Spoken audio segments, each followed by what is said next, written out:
Hello, my name is Kavon Douglas, and I'm here to present my views on the question: how relevant is the Black Lives Matter movement to the Caribbean history and current reality? The Black Lives Matter movement started in 2013 when a George Zimmerman was acquitted for fatally shooting Trayvon Martin. Three outraged women then took action as they thought that enough was enough and decided to speak up. They were Alicia Garza, Patrice Cullors, and Opal Tometi, who co-founded the Black Lives Matter movement by creating a viral hashtag as we know today. Currently, there was an uproar due to the death of George Floyd, an innocent man who was forcefully detained by police officers for no known reason until he took his last breath. This jump-started a Black Lives Matter movement against police brutality all over the world. Riots and looting has been occurring because the people just had enough. Enough of injustice. Enough of unnecessary and unlawful treatment to black people in the community. Enough of innocent killings by police officers. Enough of racism.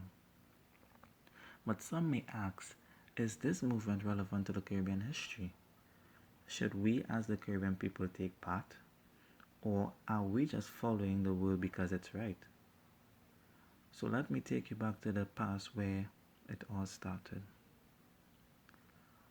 Garza once said that this isn't the beginning of a movement but a continuation of a struggle that has been happening for at least 400 years. A struggle that our Caribbean people has been exposed to in the past.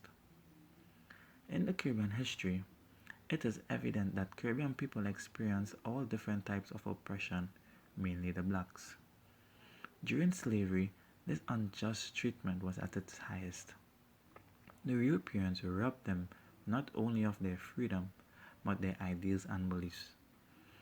They were forced to speak the European language and was brainwashed into Christianity, beaten and raped by the white man for their own pleasure, pinned against each other for entertainment, oppression at its finest.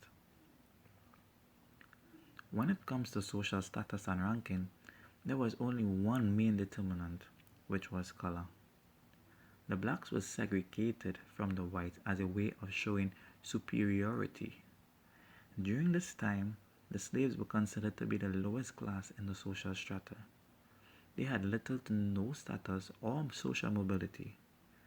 They were treated unequal and was led to believe that they had no rights. Race has become an important determinant in society today. Eric Williams once said that racism wasn't born of slavery, rather that racism was a consequence of slavery. A consequence that the black people continue to suffer from. Oxford Dictionary defines pigmentocracy as a system of social or class distinction based on skin color, a main issue that can be seen in today's society, where a black man can't gain social mobility or a certain job due to the color of his skin, where an innocent black bystander can be classed as a criminal by the white eye, where a young black boy is stereotyped from young just because of his color. To answer the question, is the Black Lives Matter movement relevant to the Caribbean history, or how relevant is the Black Lives Matter movement to the Caribbean history and the current reality? Yes, I think it is very relevant because the Caribbean people were at the root of suffering by the white man, enslaved and treated like garbage for decades, misguided and robbed of everything they had. Even in today's society, racism is still seen in the Caribbean region. For example, right here in Trinidad and Tobago, where there are some Africans and East Indians who just can't seem to get along. So that's why we the Caribbean people join the world as they walk to make a difference. Carrying the emotions and pain of past brothers and sisters who were exposed to this mistreatment and oppression, they walk. In their numbers flooding the streets with all shades of colors, they walk. With a fist held high indicating the liberation of black people, they walk. For one sole purpose, that black lives matter.